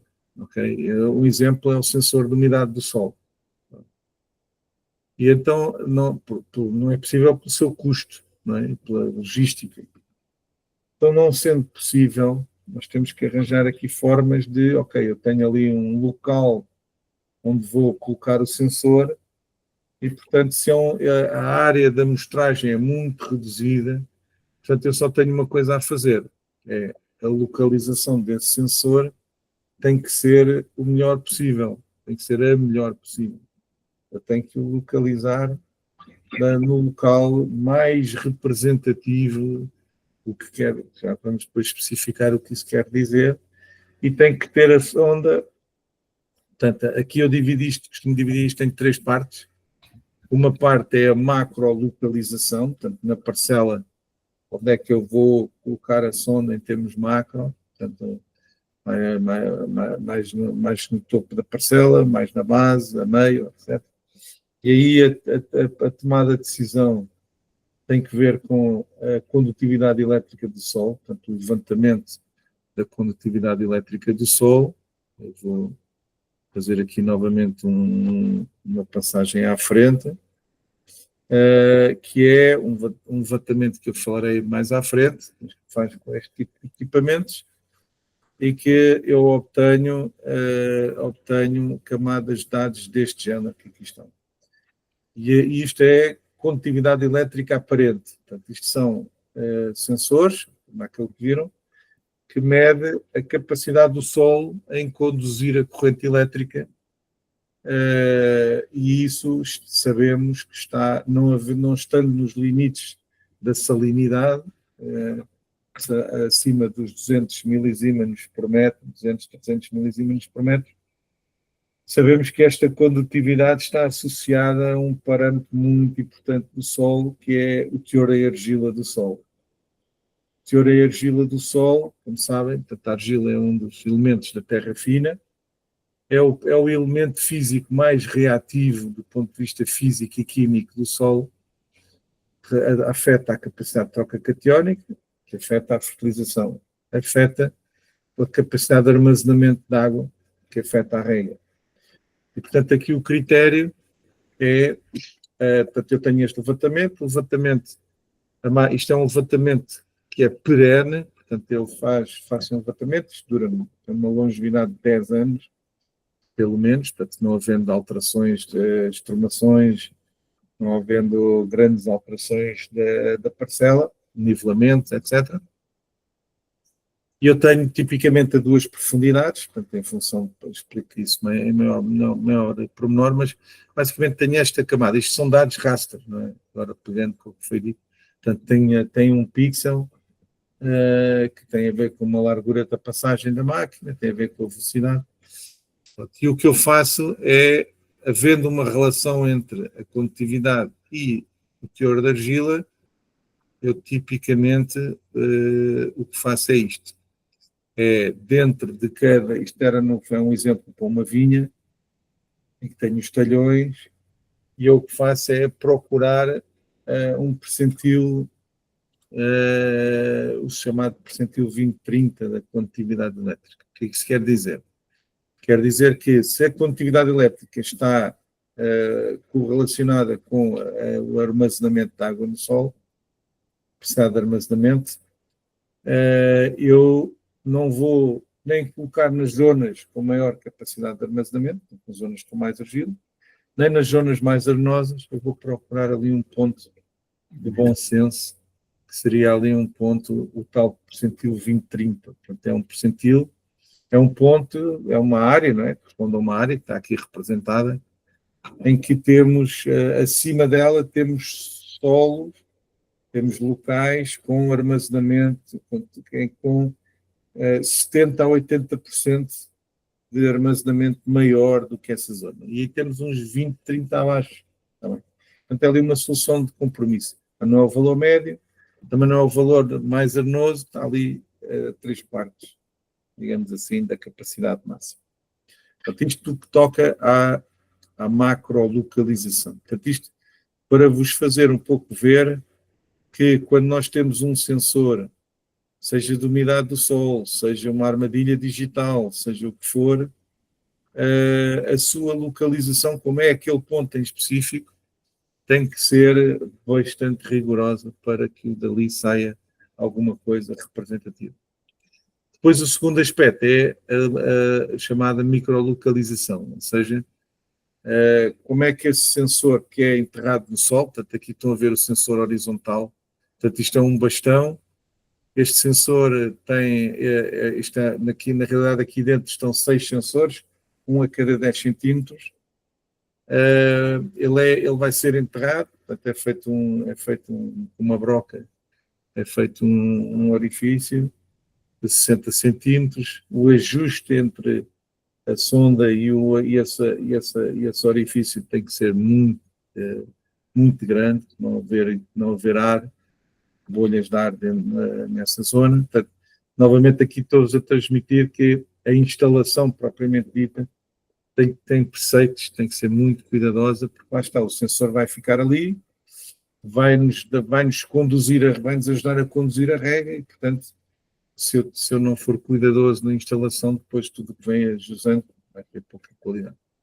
Em termos de microlocalização, portanto, o sensor tem que estar próximo do colo da planta, portanto, temos que escolher uma planta representativa, em bom estado de saúde, lá está no tal percentil 20-30, digamos, das copas, não é? No caso de uma cultura anual também, na mesma, portanto, não pode ser nas zonas onde eu tenho as melhores plantas, as plantas com maior copa, nem nas que têm menor, tem que ser ali num ponto, nem intermédio, tem que ser ali num ponto de 3/4 do maior desenvolvimento. Para quê? Para que, pronto, eu ia dizer, portanto, próximo do colo da planta, portanto, na zona de reexame mais denso, mas também próxima de um gotejador, ou de uma fonte, no caso de um pivô, não será um gotejador, mas numa rega localizada, pronto, de um emissor. Para quê? Para que a sonda faça o balanço entre as entradas e as saídas de água no sistema. Se isto não acontecer, também não vamos ter bons resultados. Tá bem? E então, aqui vejam o exemplo, temos aqui a linha de água no solo, portanto isto é o teor de umidade em milímetros nos primeiros 60 centímetros de profundidade, e vocês veem, tem estas linhas descendentes, que são a extração de água das plantas, ok? Tem estas linhas verticais, que são as regas, ok? Então, quando eu rego, esse é logo um primeiro indicador da qualidade da instalação. Quando eu rego, a linha de subida de água no solo deve ser vertical e não deve ser inclinada. Se for inclinada, quer dizer que o sensor está muito afastado do emissor. Ok? E a posteriori, se eu não tiver esta curva de extração que vocês aqui veem, o que é que vem? Vem, se lembrarem, para quem tem formação agrícola e de solos, portanto, esta linha que aqui está em cima é a capacidade de campo. Junto à capacidade de campo, a água está retida com uma pressão muito baixa, não é? O tal 1/3 da atmosfera, tipicamente. E, portanto, há uma extração mais rápida para uma igual demanda da atmosfera. Depois esta linha vai se tornando cada vez mais horizontal, não é? Porquê? Porque estamos-nos a aproximar de um ponto, não é o coeficiente de emurrecimento, mas sim o limite inferior da reserva facilmente utilizável. Então, é um jargão técnico, mas que basicamente é a linha abaixo da qual a planta entra em stress hídrico. Está bem? E, portanto, reparem que a extração da água começa a ser mais difícil. A água começa a estar retida no solo com maior pressão, a planta começa a ter dificuldade, começa a ter que exercer maiores potenciais para conseguir extrair a água no solo, para que a água entre na planta, e, portanto, isso leva a um consumo de energia maior, e, portanto, temos menor consumo de água, fecho dos estomas, redução de fotossíntese e quebra de produtividade. Portanto, e depois aqui poderíamos entrar na questão das estratégias de regas deficitárias, etc. Mas isto para vos mostrar o que é uma sonda corretamente instalada. Macro-localização, micro-localização, e depois uma terceira fase muito, muito importante, são estas duas linhas que aqui estão. Okay? A linha limite inferior da reserva facilmente utilizável, okay? Esta a vermelho, não é coeficiente de emurrecimento. O coeficiente de emurrecimento estaria algures aqui mais abaixo. Abaixo do coeficiente de emurrecimento, a planta é o coeficiente de emurrecimento permanente, então a planta morreu, não é? Portanto, nós não queremos lá chegar. E depois temos aqui a capacidade de campo. Porquê é que isto é crucial? É crucial porque, tendo estas duas linhas aferidas, é como eu gosto de lhe chamar, para não lhe chamar calibração, que é outro processo um bocadinho mais rigoroso, que não se justifica em campo. O que é que eu quero, como é que eu posso depois usar isto? Bom, sempre que a linha de extração de água, a linha de teor de água no solo, atinge a linha vermelha, é sinal que eu preciso de regar. Se eu não quero entrar em stress, mesmo a rega deficitária, eu devo começar aqui, por exemplo, esta rega começou um bocadinho tarde. Foi aqui um dia, devia ter sido, para não ter qualquer stress, devia ter sido regada aqui neste dia. Portanto, isto é o tempo, que aqui está, aqui é o teor de umidade, e, portanto, temos aqui uma curva de tração, atingiu aquele ponto, eu deixei aqui demasiado, aqui já não. Aqui já reguei no tempo certo. Subiu, e agora tenho a segunda pergunta da condução da rega, que é, ok, um é quando e o outro é quanto. São duas perguntas diferentes. Quanto regar, quando regar. Pronto. A lógica aqui é um pouco esta que vem aqui, este igual ao tanque do automóvel, não é? Tem ali o cheio, o vazio e a reserva. Pronto, é um bocadinho a mesma analogia, sendo que nas sondas nós temos que definir onde é que está o vazio, a reserva e o cheio. Ok? Pronto. Aqui em baixo tem uma informação mais pormenorizada, que é, mas da mesma altura, em que temos as linhas a cada profundidade. Tá? Portanto, é a mesma rega, as mesmas três regas, são três regas que aconteceram neste período, portanto, uma aqui, outra aqui e outra aqui. Só que agora, em vez de ver apenas o total dos 60 centímetros, eu vejo cada um dos sensores a 10 centímetros, a 20 centímetros, a 30 centímetros, a 40 centímetros, a 50 e a 60. Tipicamente, aqui também é um fator, há bocado perguntávamos de fatores de escolha e de compra. Eu recomendo sempre ter sensores, um sensor a cada 10 centímetros. Para quê? Para conseguir ter diagramas como este que aqui está. Há sondas que são, de facto, são a 60 centímetros, mas têm um a 10, depois tem outra a 25, outra a 45 e outra a 60. Não é a mesma coisa. Não tem ali a resolução. Tem só 4 sensores em 60 centímetros, enquanto que esta tem 6 em 60. Agora, qual é a profundidade de sonda para uma cultura hortícola?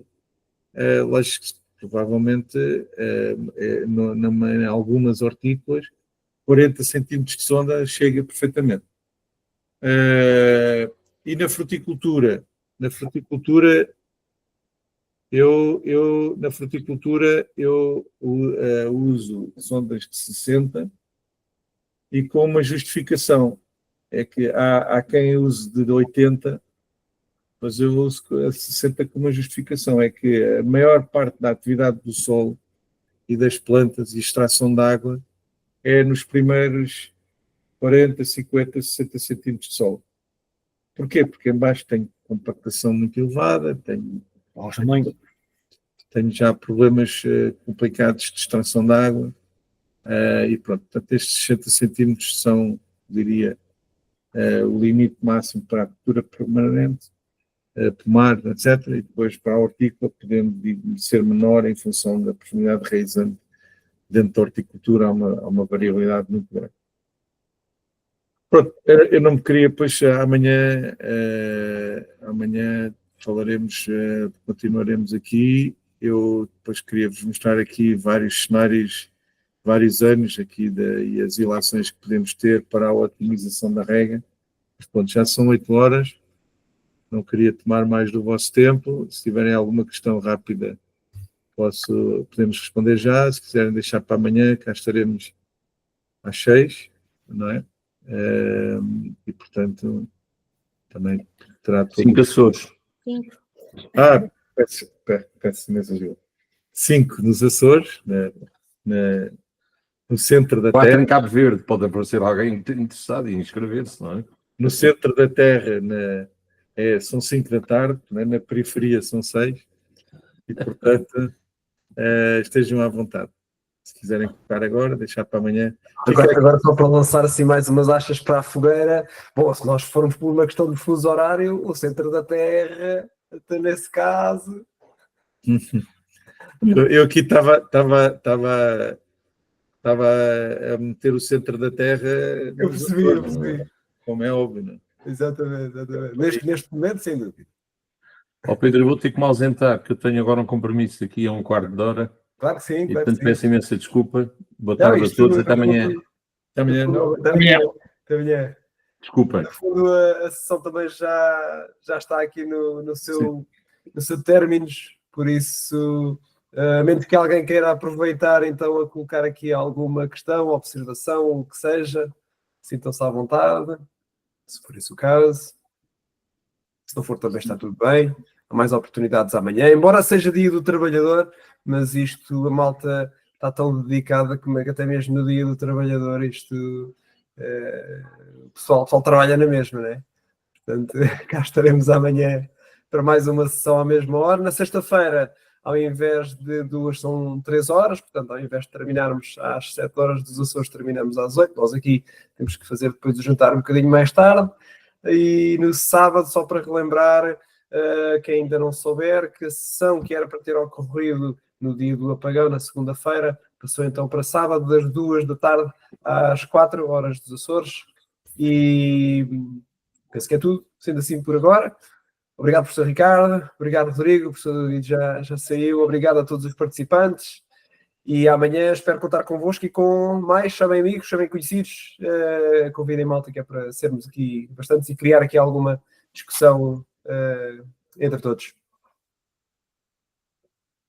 Obrigado a todos. Até amanhã. Amanhã.